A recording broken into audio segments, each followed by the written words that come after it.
Hi hello friends, good morning. Welcome back to our channel. అందరు ఎలా ఉన్నారండి? బాగున్నారా? కామెంట్ సెక్షన్లో షేర్ చేసుకోండి.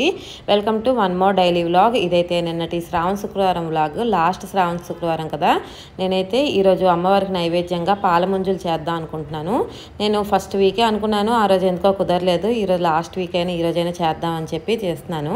దీన్ని పాలగుండ అంటారు, పాల పలుకులు లేదా పాలగుండ అంటారు. మీలో ఎవరికైనా తెలిస్తే కామెంట్ చేయండి. మేము వీటితో చాలా రెసిపీస్ చేస్తాం ఉంటాము. స్వీట్ రెసిపీస్ చాలా బాగుంటాయి. అంతేకాకుండా మనకి ఎప్పుడైనా మోషన్స్ అలా అయినప్పుడు కూడాను ఈ వాటర్ ఇలా నానపెట్టుకొని తిన్నా, లేకపోతే దీంతో రెసిపీస్ చేసుకొని తిన్నా కూడా బాడీని కూల్ చేసి మనకి చాలా బాగుంటుంది. ఇవి ఎక్కువగా ఒరిస్సా సైడ్ దొరుకుతూ ఉంటాయి. మేము అక్కడ మా రిలేటివ్స్ దగ్గర నుంచి తెప్పిస్తుంటాం. అమెజాన్లో కూడా ఇప్పుడు ఉన్నాయి. యారో రూట్ పౌడర్ అని సెర్చ్ చేస్తే దొరుకుతాయి. ఇక్కడ పాల ముంజుల కోసం 3 గ్లాసుల పాలు తీసుకుంటున్నాను. అంటే మనం ఏ గ్లాస్తో పాలగుండ తీసుకుంటున్నామో అదే గ్లాస్తో 3 గ్లాసుల పాలు, 1 గ్లాస్ వాటర్ అయితే తీసుకోవాలి. వాటర్ వేసిన క్లిప్ మిస్ అయింది.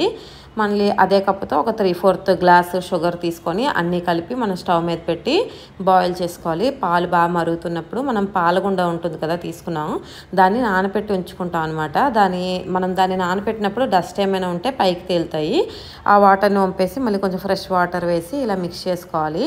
మనం పాలు మరుగుతున్నప్పుడు ఈ పాలగుండ వాటర్ని వేసి మొత్తం బాగా కలుపుకుంటే మనకి ఒక పేస్ట్ క్రీమీ కన్సిస్టెన్సీ వస్తుంది. ఇంకా మనం పాలగుండ వేసాక పాలు అయితే చిక్కగా అవ్వడం స్టార్ట్ అవుతాయి. మనం కార్న్ఫ్లోర్ వాటర్ వేస్తే ఎలా అవుతుందో అలా అనమాట.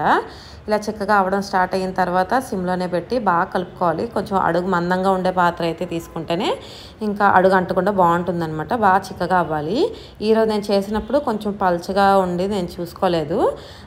ఇంతకుముందు నేను ఇదే వీడియో మన ఛానల్లో పోస్ట్ చేశాను. ఎవరికైనా ఇంట్రెస్ట్ ఉంటే చూడండి, కావాలంటే డిస్క్రిప్షన్లో ఇస్తాను. పాల ముంజలు టేస్ట్ చాలా బాగుంటాయి. డీటెయిల్గా ఎక్స్ప్లెయిన్ చేశాను. ఇంకా ఇలా మొత్తం కుక్ చేసుకుంటాం కదా, వీటిని అయితే ఒక నెయ్యి రాసుకున్న ప్లేట్లో వేసి చిన్నగా వేసుకోవాలి. చిన్న అచ్చుల్లో వేసుకోవాలి. అది పూర్తిగా చల్లారాక మనకి పాల ముంజలు అయితే వస్తాయి. గోదావరి జిల్లాలో ఏవో బూరెల టైప్లో ఉన్నాయి, పూర్ణాల టైప్లో ఉన్నాయి. నేను ఎప్పుడు చూడలేదు అలాగా. యూట్యూబ్లో చూస్తే నాకు తెలిసింది. అక్కడ పాల ముంజలు అంటే వేరేలా ఉన్నట్టున్నాయి. మేమైతే ఇలా చేసుకుంటాము. చాలా చలవ చేస్తుంది. టేస్ట్ కూడా చాలా బాగుంటాయి అన్నమాట. చాలా సింపుల్ కూడాను. మనం ఇందులో క్యాజు కానీ లేదంటే కొబ్బరి ముక్కలైనా కూడా వేసుకోవచ్చు. మాకైతే ఇలా ప్లెయిన్గానే ఇష్టం, అందుకే ఈరోజు ప్లెయిన్గానే చేసుకున్నాను. జీడిపప్పు గార్నిషింగ్కి పెట్టుకున్న బాగుంటాయి, కానీ జీడిపప్పు అయితే ఈరోజు లేవు. సో అదే కొంచెం పలుచగా అయిపోయింది అన్నాను కదా, అందువల్ల ఇలా స్ప్రెడ్ అయిపోయి కానీ కొంచెం థిక్గా ఉంటాయి, బాగుంటాయి అన్నమాట. అది ఈరోజు నైవేద్యంగా అయితే కొంచెం పళ్ళు కాయలును ఈ పాల ముంజలు అయితే పెట్టుకున్నాను. ఇంకా మొన్న కృష్ణాష్టమి రోజు నేను పూజ చేసుకోవడానికి కుదరలేదు. మా బాబును కూడాను మరి నేను కృష్ణుడిలా రెడీ చేయలేదన్నమాట. ఈరోజు అయితే సాయంత్రం రెడీ చేస్తున్నాను. అది కూడా ఎలా కోఆపరేట్ చేస్తారో అది కూడా చూసుకోవాలి. ఇదిగోండి పూర్తిగా చల్లారాక ఇలా మనం అట్ల కాడితో ఇలా తీస్తే వచ్చేస్తాయి. కొంచెం పలుచగా అయిపోయి కానీ టేస్ట్ చాలా బాగున్నాయి మాత్రం. దేవుడికి నైవేద్యంగా అయితే తీస్తున్నాను. పూజ అయితే కొంచెం సింపుల్గానే చేసుకున్నాను. ఎక్కువ హడావిడి ఏం పెట్టుకోలేదు. కొంచెం లేవడం కూడా లేట్ అయిపోయింది ఈరోజు, అందుకే తొందరగా అయిపోతాయని ఈ నైవేద్యం చేసుకున్నాను. ఇది చేసేలోగా మనం దీపం కోసం కొంచెం ఆర్చుకుంటే సరిపోతుంది. నిన్న మా చిన్నబాబుకి వ్యాక్సినేషన్ కోసం వెళ్ళాము. వ్యాక్సినేషన్ అంటే 2 years పిల్లలలోపు ఎక్కువగా కనిపిస్తూ ఉంటాయి కదా, మనకి ఎక్కువ షెడ్యూల్ ఎక్కువ ఉంటాయి. చాలామంది ఓన్లీ గవర్నమెంట్ వ్యాక్సిన్సే వేయిస్తుంటారు. మనం గవర్నమెంట్లో వేయించుకోవచ్చు, ఏదైనా కూడా పవర్ ఇవన్నీ అంతేని. కాకపోతే ఏంటంటే గవర్నమెంట్ వ్యాక్సిన్స్తో పాటు ఇంకో 5 ఎక్స్ట్రా వ్యాక్సిన్స్ మనం ప్రైవేట్లో ఉంటాయన్నమాట. అవైతే కంపల్సరీ వేయించుకోవాలి. వేయించుకుంటేనే చాలా బెటర్ అనమాట. బేబీ వ్యాక్సినేషన్ గురించి నేను డీటెయిల్గా ఇంకో వీడియోలో చెప్తాను. పూజ అయితే ఇలా సింపుల్గా పూర్తి చేసుకున్నాను ఈరోజు. బేబీ వ్యాక్సిన్స్ మనం ప్రైవేట్లో వేయించినా గవర్నమెంట్లో వేయించినా అదే పవర్. కాకపోతే మనకి గవర్నమెంట్లో వేయిస్తే ఏంటంటే బేబీస్కి పెయిన్ ఎక్కువగా ఉంటుంది. మనం ప్రైవేట్ హాస్పిటల్లో వేయిస్తాం చూసారా, అసలు పెయినే ఉండదు. అంటే ఆ సూది ఏదో డిఫరెన్స్ అంట. దట్టు కూడాను ఒక 5 వ్యాక్సిన్స్ మన గవర్నమెంట్ చార్ట్లో ఉండవు.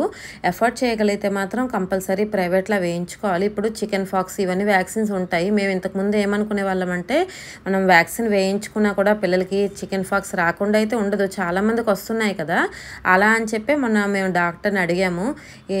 మేడం మనం చికెన్ పాక్స్ ఇవన్నీ గవర్నమెంట్ దాంట్లో లేవు వ్యాక్సిన్, అవి ఇలా ప్రైవేట్లో వేయించుకోవాలా మేడం అంటే వాళ్ళు ఒకటే చెప్పారు, ఇప్పుడు చికెన్ పాక్స్ వ్యాక్సిన్ వేయించుకున్నంత మాత్రాన రాదు అని ఎవ్వరము చెప్పలేము. కానీ సివియర్ మాత్రం వ్యాక్సిన్ వేయించుకోకపోతే ఎక్కువ సివియర్గా వస్తుంది. మనకి ఏంటంటే చికెన్ పాక్స్ వస్తే చనిపోరు ఎవరు, కొన్ని రోజులు ఇబ్బంది పడతాం అంతే.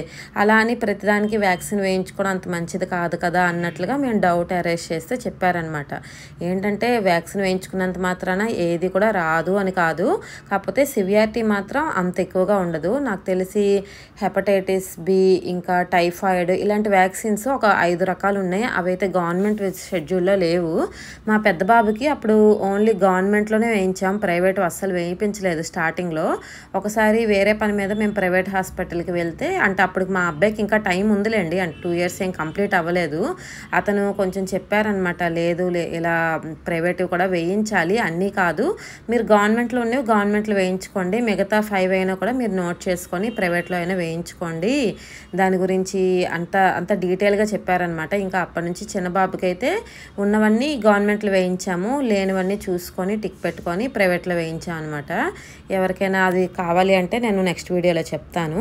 ఇక్కడ మా అబ్బాయిని మధ్యాహ్నం పడుకోబెట్టి నిద్రలో ఉన్నప్పుడే నేను ఇలా బొట్లు పెట్టడానికి ట్రై చేశాను. అబ్బా చాలా కష్టమైంది అసలు. ఒకవైపు ఇలా టచ్ చేస్తున్నా కూడా లేచేస్తున్నాడు నిద్రలో ఉన్నా కూడాను. నేను ఒక 2 days బ్యాక్ బొట్టు పెట్టడానికి ట్రై చేశాను, ఆ రోజు అస్సలు కోఆపరేట్ చేయలేదు. ఈరోజు కొంచెం బొట్లు పెట్టించుకున్నాడు. సో ఈరోజు ఎలాగోలా చేసేద్దామని చెప్పి ఇక్కడ పారాన్ని కూడా పెడుతున్నాను. కాళ్ళకి వీటికైతే నిద్రలో ఉన్నప్పుడే పెట్టేశాను, చేతులకి అలా కొంచెం లేచాక పెట్టాను.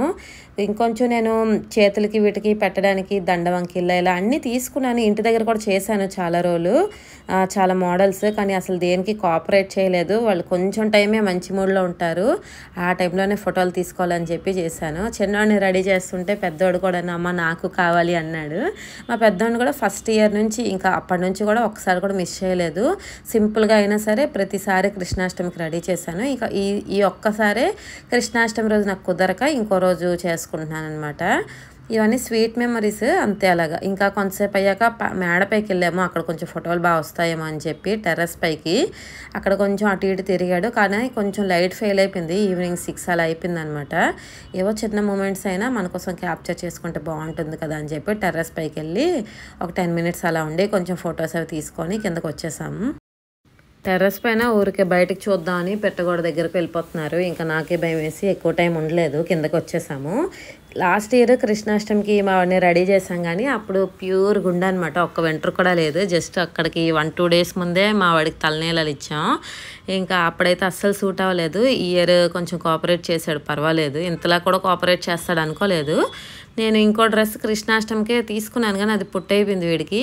సరే ఇదైతే ఓన్లీ పంచ టైప్లో ఉంది, కట్టేశాను. ఇవన్నీ కూడా ఇంటి దగ్గర ప్రిపేర్ చేశాను, మీరు వీడియోలో చూసుంటారో లేదో.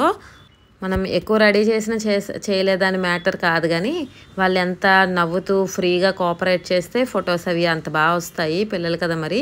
మనం ఇలాంటి ట్రెడిషనల్ డ్రెస్లు ఈ అటైర్స్లో ఎక్కువ టైం ఉండడానికి ఇష్టపడరు. తర్వాత ఇదిగోండి కిందకు వచ్చేసాక ఇలా ఇద్దరు నడుస్తూ ఇంట్లోకి వస్తున్నట్లుగా చిన్న వీడియో తీశానమాట. ఇంకా ఫాస్ట్గా వచ్చేస్తున్నాడు చూసారా. ఇంకా పైన లైట్ ఫెయిల్ అయింది, కిందనే ఇంకొంచెం బాగా వచ్చేమో అనిపించింది. మా ఇద్దరు అల్లరి కృష్ణుళ్ళు ఇద్దరు రెడీ అయిపోయారనమాట. ఇంకా బాయ్స్కి ఇంకేముంటాయి, ఇలాంటి ఏవో ఫంక్షన్స్ అప్పుడు తప్ప ఏదైనా ఎక్కువగా రెడీ అవుతామంటే ఏమీ ఉండవు అసలు. నేను అలానే పాప అయితే బాగున్నాను అనుకునేదాన్ని. బట్ దేవుడు ఎవరు ఇస్తే అది కదా. ఇక్కడ కొంచెం వెన్న అయితే ఇచ్చాను, తనైతే తినలేదు. వెన్న లేదు యాక్చువల్లీ, అందుకే పెరుగు పెట్టి ఇచ్చాను. తనది కొంచెం డ్రెస్ మీద అంతా వంపుకున్నాడు అనమాట. ఇంకా కిరీటం అన్నీ పీక్ పడేశాడు. తర్వాత అయితే ఇంకొంచెం ఫోటోలు తీసుకొని ఇంకా వాళ్ళని కూడా ఎక్కువ టైం ఇబ్బంది పెట్టడం ఎందుకని చెప్పి విడిచిపెట్టాను, అన్నీ తీసేసాను. ఇంకా ఫ్రీగా ఆడుకున్నారు. పాండా ఎక్కి కూర్చున్నాడు.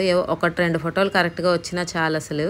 వీళ్ళిద్దరిని రెడీ చేయడానికి ఇంట్లో ఉన్న సామాన్లంతా బయటకు వచ్చేసాయి. ఇంక ఇవన్నీ సర్దుకొని తర్వాత అయితే ఈ డ్రెస్ ఒకటి మార్పించాను, ఇది కొంచెం పొట్టయింది.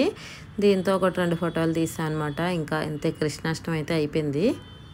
పిల్లలకి మంచిగా ఫోటోలు తీయడం అనేది మాత్రం చాలా కష్టం, వాళ్ళ మూడ్ బట్టే ఉంటుంది. ఇదిగోండి వేసిన పువ్వులన్నీ పీకి పడేశాడు. ఇంకా ఏడుపు ఏదో అడిగాడు అనమాట, ఇవ్వలేదని. తర్వాత అయితే నాకు పువ్వులు పెడతాడంట, పువ్వు పెడుతుండి తనైతే నవ్వుతున్నాడు. ఇంతేనండి ఈరోజు వీడియో నచ్చితే లైక్ చేయండి. మరిన్ని వీడియోల కోసం మన ఛానల్ని అయితే ప్లీజ్ సబ్స్క్రైబ్ చేసేయండి. Thank you for watching.